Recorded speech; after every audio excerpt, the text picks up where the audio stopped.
Cinema అంటే song miss అయిపోయారు. Miss అయిపోయిన సినిమాలు ఉన్నాయా?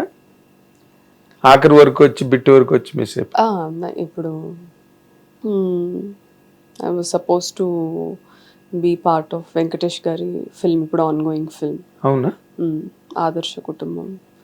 And was suppose to be part of Chiranjeevi garu, Bobby గారు ఫిల్మ్ ఇప్పుడు ఏదైతే షూట్ అవుతుందో. సో అది నౌ వాట్ ఎవర్ ఇప్పుడు బాలకృష్ణ గారిది అండ్ గోపీచంద్ మల్లేని సార్ది ప్రాజెక్ట్ అది. సో అన్ని పెద్దవే మిస్ అయిపోయారు. ఎలా అనిపిస్తుంది మీకు అలాగ మిస్ అయినప్పుడు? ఓకే సార్, అంటే ఆల్ ఇన్ ది గేమ్ అనిపిస్తుంది. All in the game. ఇంకా గోపీచంద్ ఎందుకులే మనమే హీరో అయిపోతుంటే మళ్ళీ ఎందుకు? అలా అని కాదు, ఇప్పుడు these are not their last films కదా, ఇంకా చేస్తారు. ఇప్పుడు త్రివిక్రమ్ సార్ మళ్ళీ మూవీ చేస్తారు, వెంకటేష్ గారు చేస్తారు, బాలకృష్ణ గారు చేస్తారు, బాబీ సార్ చేస్తారు, చిరంజీవి సార్ చేస్తారు. సో ఓకే, ఇవి కాకపోతే మళ్ళీ యాక్చువల్లీ చిరంజీవి గారితో ఇప్పటికి ఇది 4th ఫిల్మ్ మిస్ అవ్వడం.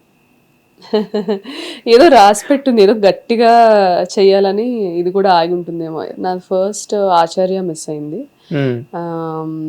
తర్వాత గాడ్ ఫాదర్ మిస్ అయింది, మొన్న సంక్రాంతికి వస్తున్నాం మిస్ అయింది, ఇప్పుడు ఇది. బాగుంది. ఎన్ నెంబర్ ఆఫ్ ఫిల్మ్స్ చేసిన హీరోయిన్స్ ఉన్నారు చిరంజీవితో. ఎన్ నెంబర్ ఆఫ్ ఫిల్మ్స్ మిస్ అయిన యాక్ట్రెస్ నేనే. ఇదో రికార్డ్. మేబీ ఏదో గట్టిగా రాసి పెట్టుంటుంది, అందుకనే ఆగాయేమో అని అనుకుంటాను. అంతే, గట్టిగా రాసి పెట్టిందంటారా చిరంజీవితో?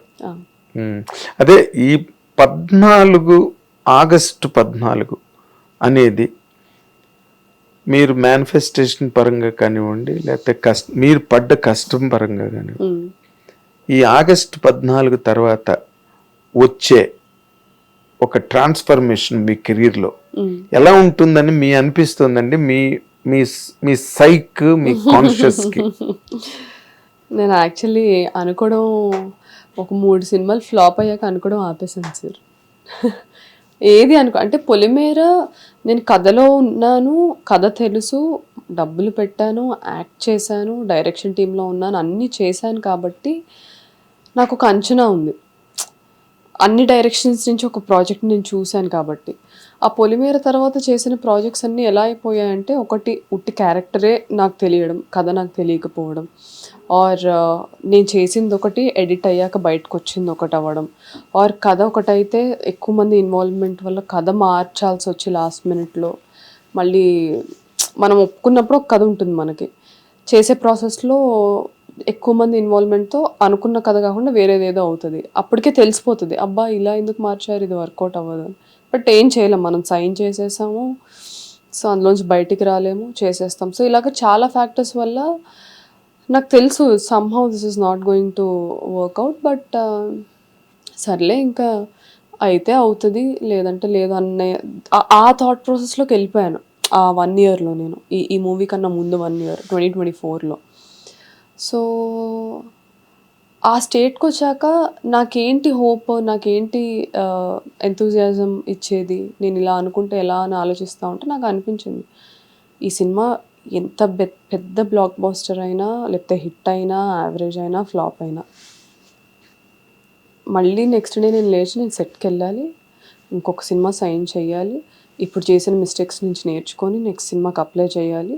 ఒకవేళ సక్సెస్ వస్తే దాన్ని ఎలా హ్యాండిల్ చేసుకుంటా మనం నెక్స్ట్ ప్రాజెక్ట్ని కేర్ఫుల్గా సెలెక్ట్ చేసుకోవాలి. ఇది కంటిన్యూ ప్రాసెస్ కదా సార్, ఇక్కడ ఆగేది ఎవరికైనా అంతే. So how does it matter?